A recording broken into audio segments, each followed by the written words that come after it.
mucho se dirá y mucho se escribirá también sobre los 3 años de gobierno del presidente Danilo Medina. Se ha estado diciendo y escribiendo mucho. Y mire usted qué cosa, alguna gente se atreve a, porque voy a empezar no por la parte bien, ¿no?, que todo el mundo ve, la tanda extendida, casi 1 millón de niños en la escuela, 18 estancias infantiles inauguradas, casi 20 ya, más las 100 estancias infantiles que pronto estarán entregadas antes de que termine este año,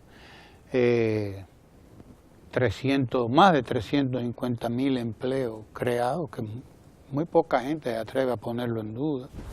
Yo voy a entrar por un tema al que alguna gente todavía pretende que es un tema a presentar al presidente y al gobierno del presidente Medina, que es el de la transparencia.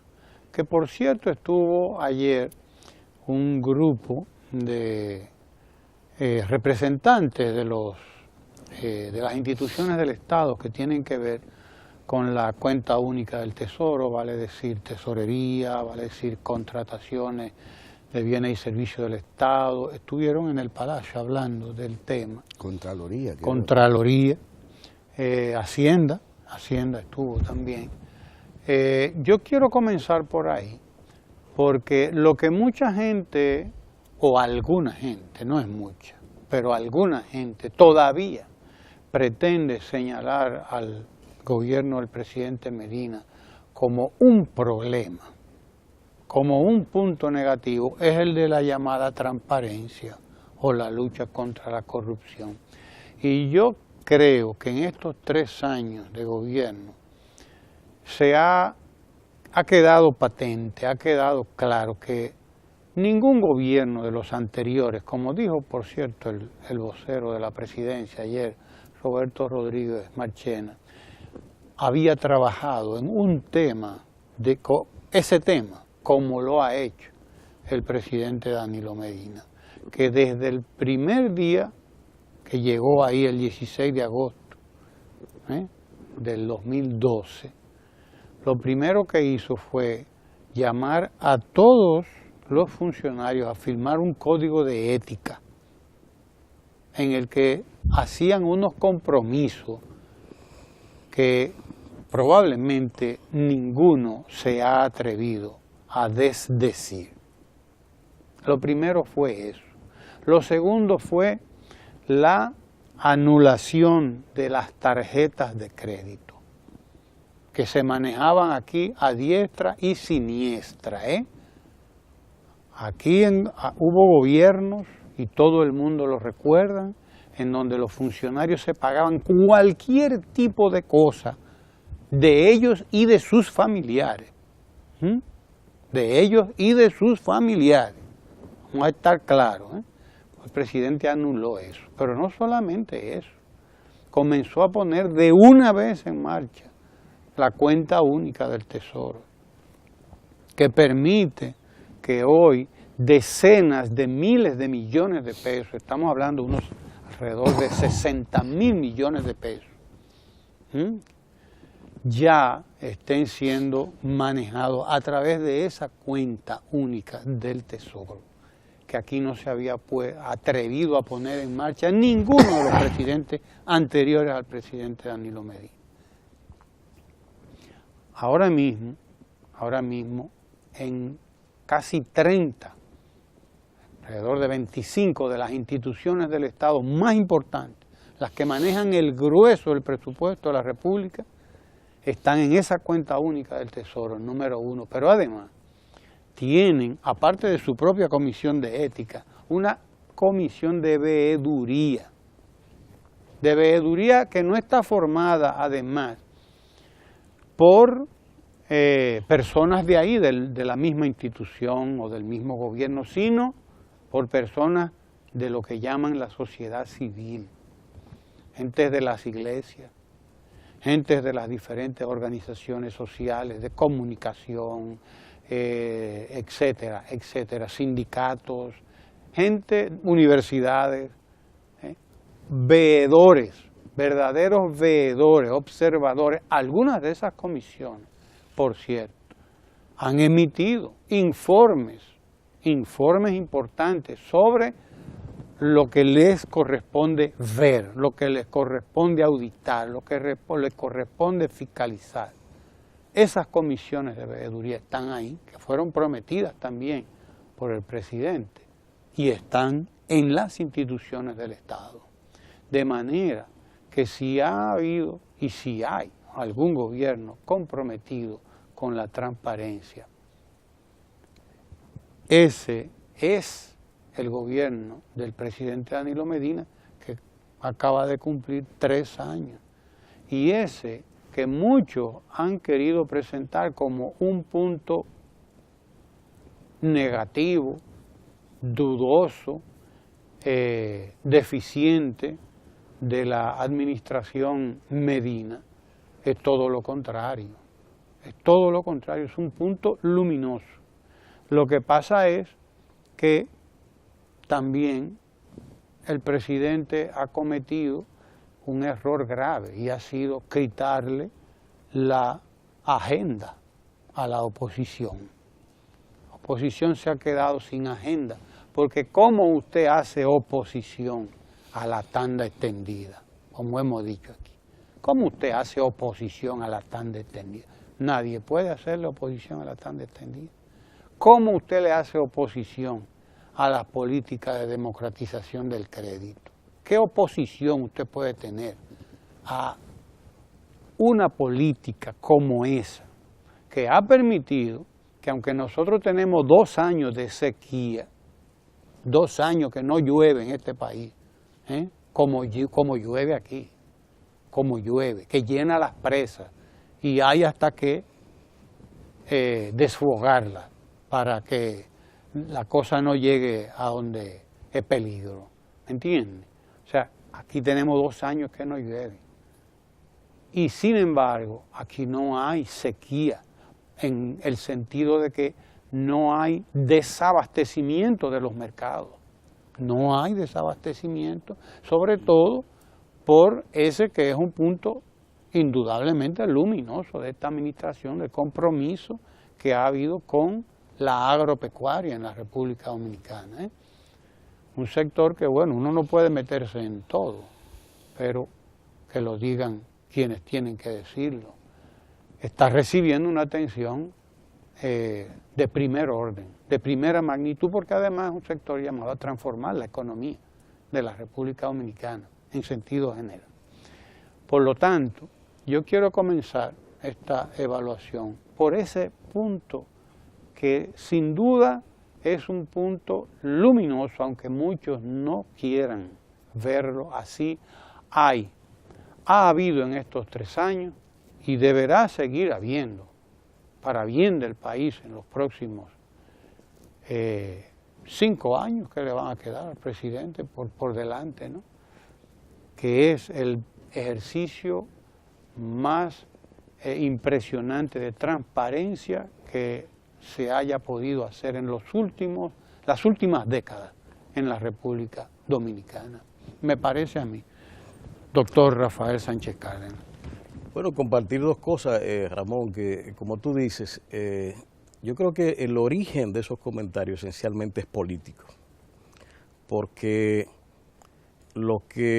si te pones a ver y a seguir las opiniones de esos círculos de opinión, vamos a llamarle, son esencialmente vinculados a la oposición, que desesperadamente están buscando estructurar un discurso frente al gobierno y frente al presidente Medina, que a fin de mes será proclamado el candidato del Partido a la Liberación Dominicana. Al no poder, como tú dices, lograr ese propósito, se han concentrado en el tema transparencia, en el tema corrupción, en algo que se hizo un ensayo en el 12, que es plantear la idea de dictadura, que es un tema ya más bien político, plantear el mal uso del endeudamiento público, un mal uso que en una evaluación, por ejemplo, puedo mencionar de 15 años de administración pública, dejó de mencionarse un puente roto que hay en los 15 años que hizo Juan Bolívar Díaz, por ejemplo.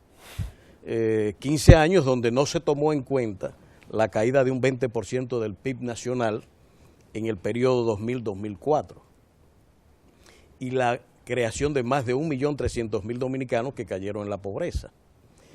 Y producto de aquello, las políticas que se incentivaron después de la crisis financiera mundial del 2007 indujo a un endeudamiento. Es decir, que es una combinación de dos elementos. Número uno, la pobreza generalizada y la quiebra de la producción nacional que aquello produjo. Y número dos, la emergencia de la crisis internacional que trajo como consecuencia las políticas de incentivo.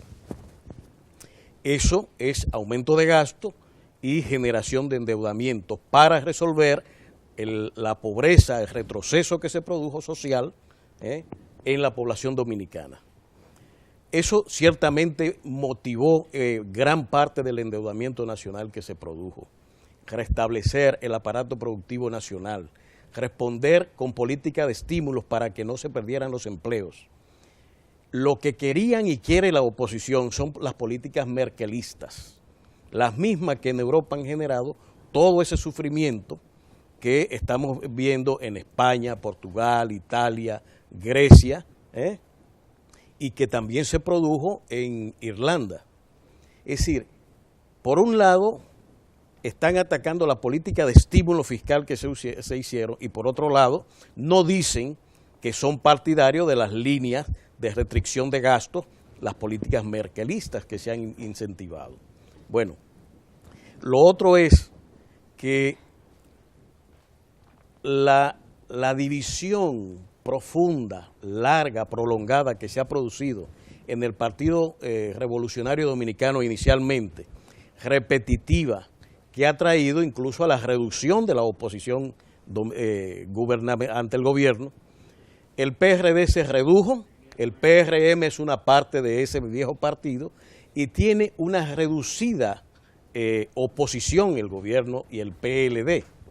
Entonces, esa situación ha traído como consecuencia una debilidad crónica de la oposición política.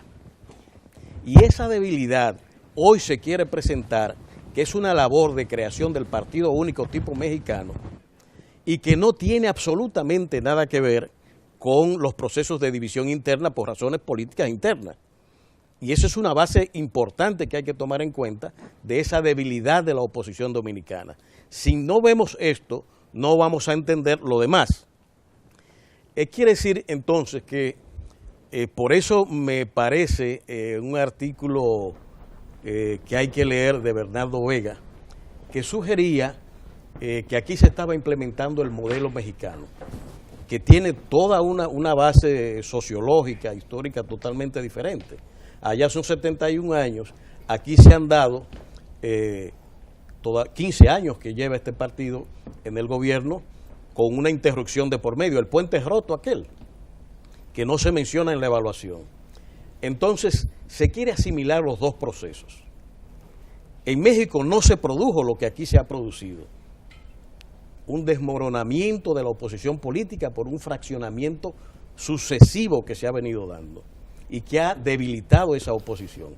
Y por otro lado, también el hecho de que la unidad del PLD ha fortalecido y facilitado la permanencia en el poder, porque son dos fenómenos. La fragmentación por un lado, pero la unidad y consolidación y ampliación de los socios políticos. Así que tenemos una situación que nada tiene que ver con el tema de dictadura que se quiere manejar. Son procesos competitivos donde no se conforma una mayoría por la oposición por las razones que estamos diciendo. Y si le agregamos los factores políticos todavía sería mucho peor. Acabamos de oír, como tú decías al inicio, el tema de transparencia que tú planteabas. El candidato de la oposición empieza a hablar de gobierno decente. En el gobierno que, como bien decía, le ha traído todo este código de ética con que inicia, las comisiones de veeduría, que ha tomado la ley alrededor de la cual se corrompió aquí todos los gobiernos, incluidos los de la oposición, que tiene que ver con la 340 de compras y contrataciones. Nunca en este país había habido un rastreo y un seguimiento de esos procesos como el que se está haciendo. Entonces, hablar de no transparencia me parece que son justamente el reflejo de la crisis de discurso que tiene la oposición que tú señalabas. El presidente le ha tomado todos los ejes del reclamo social y ha dejado a la oposición sin discurso. Atención al campo, no hay cómo contravenir lo que bien decía, las políticas de facilitación de crédito, de asociatividad que se están proponiendo, de acompañamiento técnico. ¿Cómo contravenir aquello? ¿Cómo decir que eso no sirve? Que se lo vaya a decir a esos campesinos. Es decir, estamos ante dos elementos: el efecto de la división crónica de la oposición y, por otro lado, la solidez del discurso y la ejecución del gobierno, que han dejado sin discurso a la oposición, y por eso vemos este ejercicio a veces desaforado de hablar de decencia, de hablar de no transparencia y de hablar de un tema político.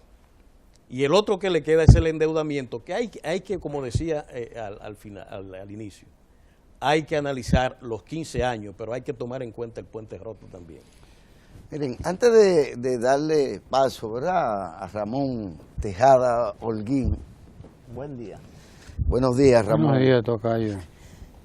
Yo simplemente quiero agregar lo siguiente. Hay frases que en sí mismas son de la sabiduría popular ancestral, que es la de que hay personas que pretenden tapar el sol con un dedo. Yo soy más viejo que, ¿verdad?, Que rascarse. que rascarse. Entonces, ¿qué resulta? Que cuando esto se pretende, pienso, Ramón, es una negación a un proceso que bien podría quedar transparentemente ilustrado, porque el cuento de que las cifras se manipulan o de que son falsas o de que hay un banco central y organismos internacionales que realmente no tienen interés en transparentar las cosas, ya no se puede seguir con este cuento de que esto es todo un gran engaño, toda una gran conspiración para que un grupo determinado se mantenga en el ejercicio del poder político. Y yo quiero provocar un poco a Ramón en este sentido. Es decir, cierto es que esto que data de... Tú conoces ese oficio bien. Sí, que data de cuando Maquiavelo, el método de las comparaciones, integrado al de las ciencias sociales, digamos, al de la política. Así es. Y que se pueden hacer cualquier cantidad de comparaciones arbitrarias, como es el caso de pretender comparar la historia mexicana y al PRI mexicano, que surge de un proceso revolucionario de principios del siglo XX, con el de los gobiernos democráticos electos en la República Dominicana en las últimas décadas. Y pretender que el ejercicio democrático que le ha permitido al pueblo establecer una mayoría, a veces no tan calificada, pero otras veces bastante calificada, porque los gobiernos del PLD, y esto hay que decirlo, han contado con una votación por encima del 50%. Cuando en realidad en muchos otros sistemas electorales latinoamericanos el tema del 50% no lo es. Y surgen gobiernos, incluso legítimos, en el marco constitucional de estos países, con un 25, un 27%, y hasta con menos. La realidad es que la democracia nuestra se ha ido calificando también a través de que los partidos no se puedan alzar con el poder siendo minorías, partidos minoritarios o no tomando en cuenta el gran conglomerado. Pero yo quiero destacar en particular lo siguiente. El proceso del PRI de los 70, 71 años, el PRI que se pone de ejemplo, direccionalmente hablando, hacia donde condujo fue hacia una degradación de la política, un ejercicio monopólico del poder y de la corrupción y la burocratización del Estado mexicano. En el caso nuestro, al cabo de 3 ejercicios gubernamentales, 4 ejercicios gubernamentales del PLD y las fuerzas aliadas, lo que se ve es una mejoría en el gasto público.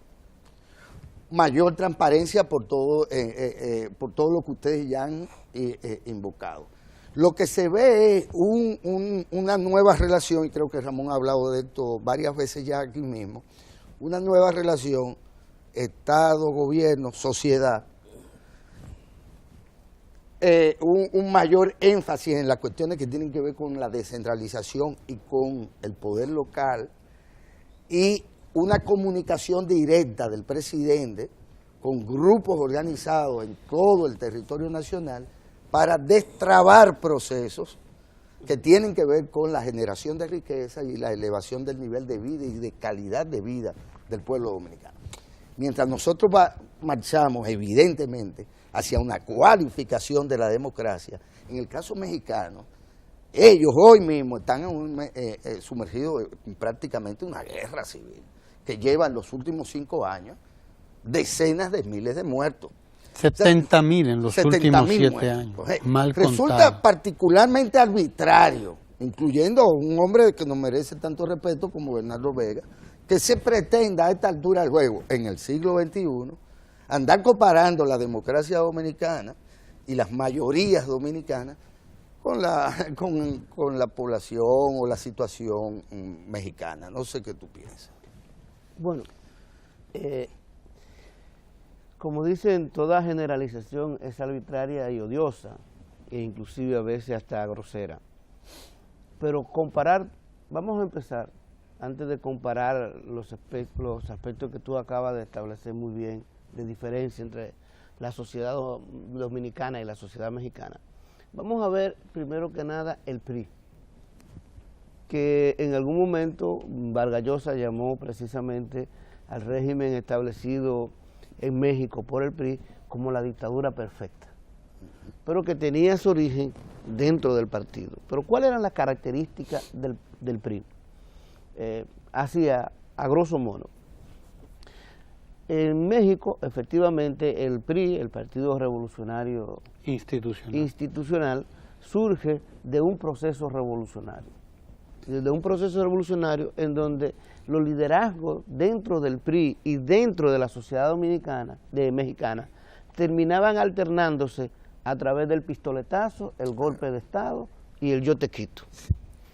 Llega un momento en que los diversos líderes de la Revolución Mexicana hacen un pacto y pactan y crean lo que es el Partido Revolucionario Internacional como la sombrilla principal y establecen reglas del juego para la sustitución del liderazgo dentro del PRI y dentro de la sociedad mexicana. Cada 6 años. Cada 6 años, y se establece lo que ellos llamaban sufragio efectivo, no reelección. Cada 6 años había un nuevo presidente. ¿Cómo se elegía ese nuevo presidente? Bien, aparentemente había una opción, se presentaban y la gente votaba por ese presidente. Que es uno de los casos en que la no reelección es un tema reaccionario también. Pero el punto Habría es que cómo se elegía el presidente, el candidato a presidente dentro del PRI, dentro del partido. Sugerido por el anterior presidente. Lo que llamaron, que pasó a la historia como el dedazo. No era el anterior. Aparentemente era el anterior.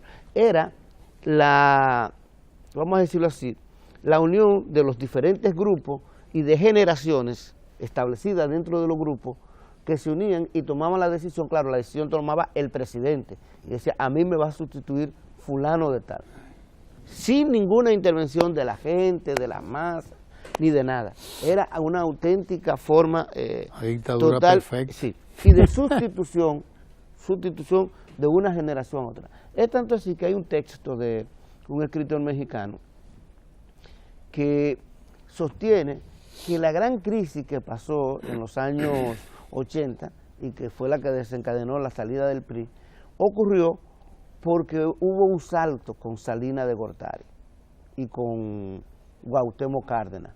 A quien le correspondía el dedazo era a Cuauhtémoc Cárdenas y su generación.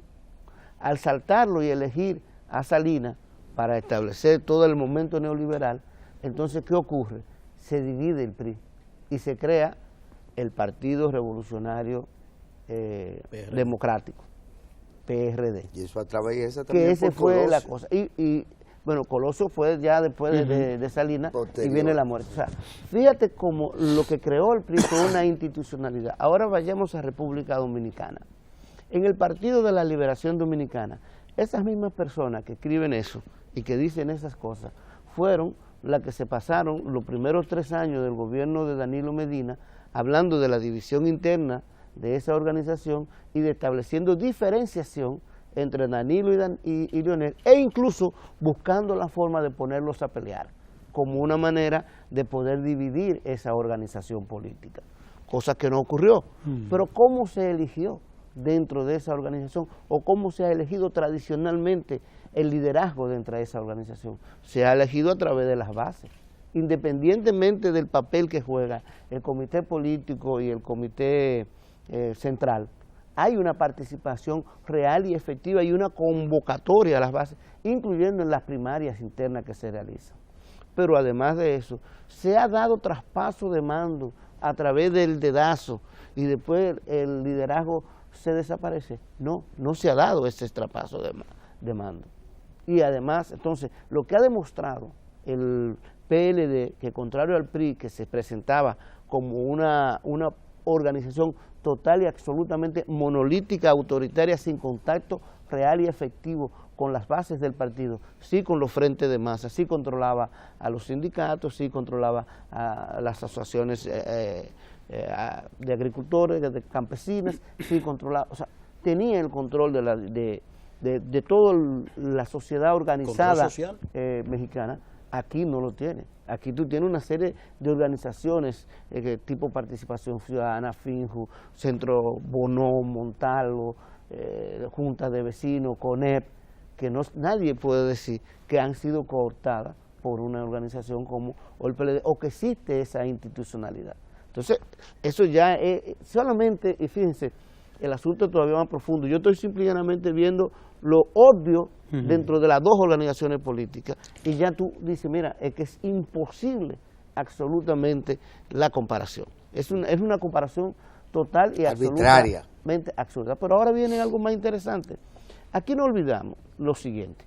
¿Alguien se recuerda del periodo 2000-2004 y cuánto hace de eso? Señores, 2000-2004 solamente hace 11 años. Hace 11 años 2000-2004. ¿Quién gobernaba en el 2000-2004? Gobernaba el PRD. ¿Ustedes se recuerdan cuando el PRD en el año 2000 llega al poder? ¿Ustedes se recuerdan cuál era lo que decía?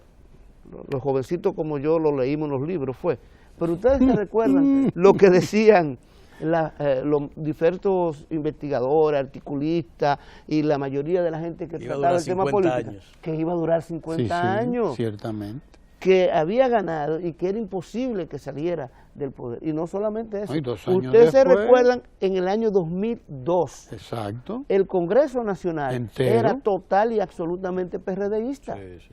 Tenían el control del Senado, tenían el control de la Cámara de Diputados, no había proyecto de ley que no pudieran pasar. Tenían hasta los ayuntamientos. Recuerden que solamente había un solo senador del Partido de la Liberación. Solo Fafa perdió. Y eso fue...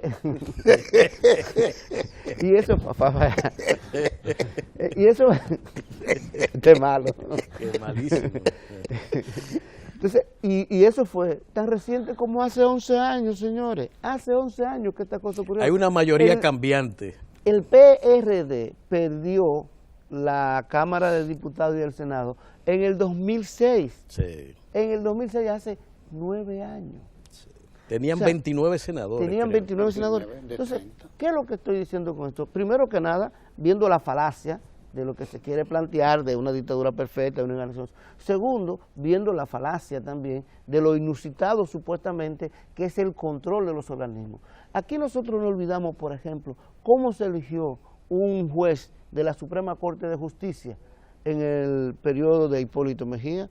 Se sentaron a comer Hipólito y Subero Isa. Dijeron que lo iban a elegir, al día siguiente había juez. Así fue. Sí. Así fue. No hubo convocatoria, no hubo entrevista, Nacional de la no hubo Magistratura, nada. Eso se resolvió por la vía rápida. Y luego inclusive de haber hablado con Balaguer, porque de los jueces que le dieron, le tocaba una cuota a Balaguer, y dicho con todo el descaro del mundo, de esa manera, tan tranquilamente.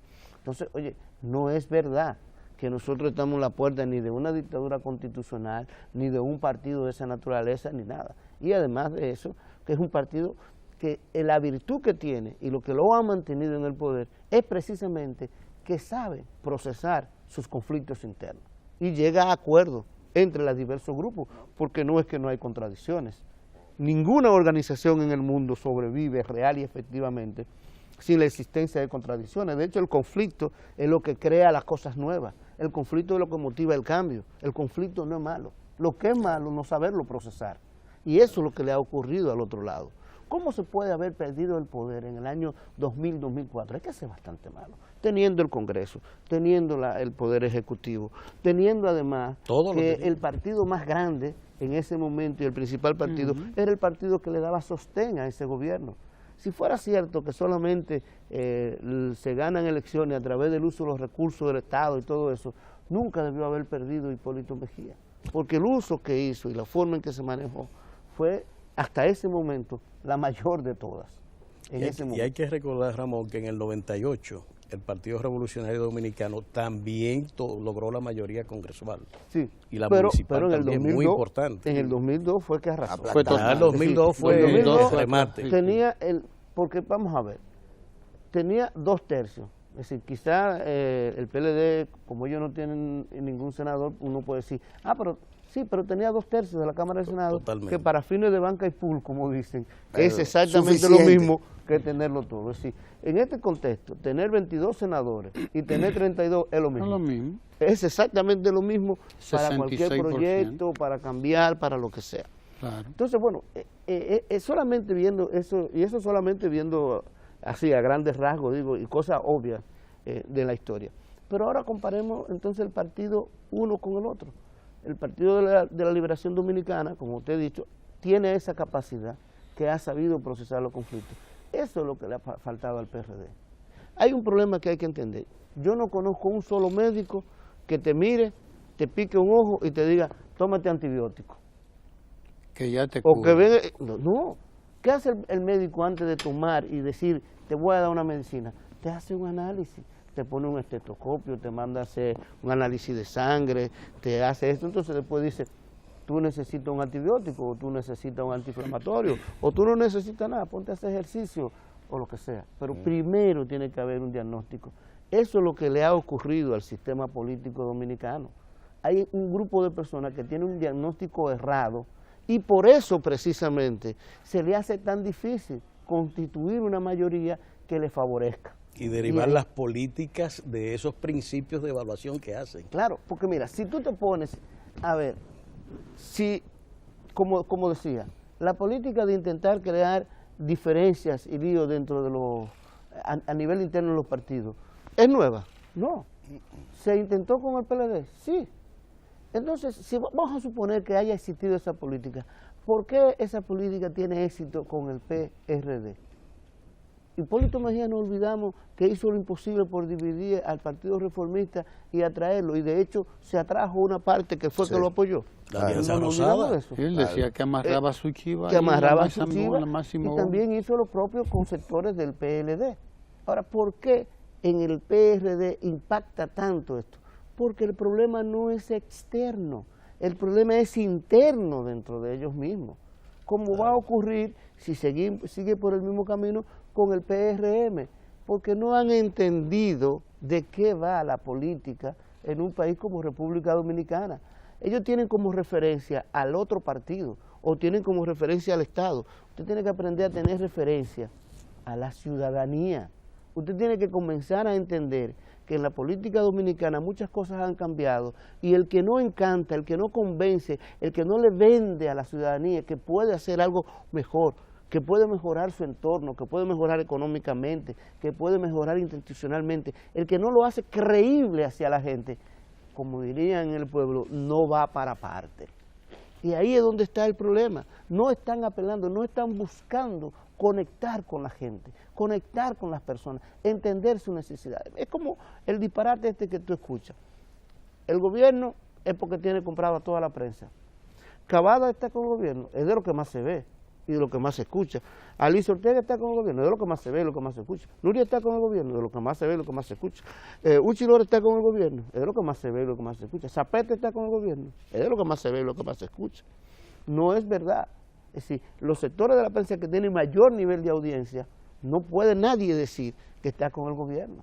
Y por lo tanto tú no puedes decir que esto se sostiene exclusivamente en la prensa. Se sostiene en hechos, y ese es el análisis que no han hecho. Y ese es el análisis que no ven. Se sostiene en la conexión que ha logrado en este tramo, en estos últimos 3, 4 años, el presidente Danilo Medina con la ciudadanía directamente, que la ha logrado con la ciudadanía, con las organizaciones, e incluso a un nivel tal que por primera vez, por ejemplo, en el mundo empresarial, aquí se hace un acuerdo real para lograr un mayor nivel de productividad y competitividad, que se ha quejado alguna gente porque no se hizo a través de las organizaciones de los empresarios, porque se hizo a través de ¿qué? De los empresarios mismos, de quienes real y efectivamente producen, de quienes real y efectivamente tienen que ver con la competitividad. Entonces se ponen a quejarse, no, porque no se hizo a través de las organizaciones tradicionales. Bueno, pero las organizaciones tradicionales tienen mucho tiempo con ese tema y no han logrado nada. Y el que invierte, a fin de cuentas, ¿quién es? Una relación directa, es lo que llamaríamos un mayor nivel de democracia participativa, y lo mismo hace con la junta de vecinos, con las mujeres, con las asociaciones, con las cooperativas, directamente con la gente. Ese es el gran secreto y parte del asunto. Y además de eso, y la que es la otra parte del diagnóstico que tampoco han entendido, usted en un país como República Dominicana siempre va a encontrar un tema de decir, estamos mal. Siempre. Nuestro déficit social tiene más de 100 años. Nuestros déficits en muchísimos temas son de antaño y de viejo. ¿Qué ha logrado el presidente Danilo Medina? Evidenciar, convencer a las personas que se está marchando hacia precisamente atacar y mejorar todos esos males estructurales e institucionales que tenemos desde hace mucho tiempo. Ya me hicieron la seña del catcher, el catcher Ricardo. Por lo tanto, una evaluación de estos 3 años de gobierno no puede partir de que hay menos transparencia. No. Ayer se demostró que hay mucho más transparencia. Pero además esas mismas visitas sorpresas son un ejercicio de transparencia que nunca se había visto aquí, incluso, que es un ejercicio con la gente, de qué es lo que usted necesita. Pues bueno, aquí vienen las instituciones y van a evaluar qué es lo que, cuál es la manera en que se va a manejar esto, cuáles son los fondos, cuál es la tasa de interés y cómo ustedes van a pagar, O sea, no puede partir tampoco de un criterio de que hay menos transparencia, sino todo lo contrario, porque es el único punto prácticamente que se le señala al presidente como un punto en el que no ha sido luminoso. Escúchame un momentico, Ricardo, sí, y Lucas, Ricardo, deme un chancecito. Y Lucas también. Pero mira, hay un asunto interesante ahí. Antes del 2012, se hacían como unos 12.000, como mucho, procesos de compras y contrataciones. Ahora se hace 69.000, 70.000 procesos transparentes publicados en un asunto. Alguien me va a decir, sí, pero espérate, yo conozco un proceso, pero claro que puede conocerlo, pero estamos hablando de 12.000 a 70.000 en 3 años, en donde se publican abiertamente, donde hay sorteos. Claro que pueden haber casos. ¿Y qué se hicieron en esos casos? Ah, sí, mira, porque hay una sentencia. Ah, pero espérate, hubo una sentencia. O sea, lo llevaste, se conoció y se tomaron medidas. Eso es transparencia. Pero eso es transparencia, doctor. Sí. Ese es el problema del que estamos hablando. Es decir, ahí está la evidencia. Eso que tú quieres poner como un ejemplo de que existe la corrupción. No, tú lo que me estás poniendo un ejemplo es lo difícil de combatir la corrupción, de combatir el contubernio entre algunos sectores, pero la evidencia de que se está haciendo, porque si no tú no te habías enterado. Claro, por eso es que el gobierno está en eso. Y fíjate que hay un rasgo típico de la política que están haciendo, que es lo que llamamos, en psiquiatría se llama proyección, que es donde los problemas que tú tienes, lo proyectas en otro, en la Junta, en el partido de gobierno o en cualquier otro, pero nunca en ti mismo y en tus debilidades y conflictos, sino que lo proyecta hacia otro, con fines de, en el caso político, de confundir a la opinión pública sobre dónde están las causas reales de mis debilidades. El pueblo dice, el ladrón que juzga por su condición, dice el pueblo, ¿verdad? Se nos agotó el tiempo, pero quédese ahí porque ahora es tiempo de Ecomundo, aquí en Ojalá, con Lucas Vicens. Son como unos zumbidos. Así que hay unos zumbidos, un eco, ¿verdad? Ecomundo, aquí en Ojalá, con Lucas Vicens. Gracias, Tocayo Tejada Holguín. Usted quédese ahí, quédese ahí.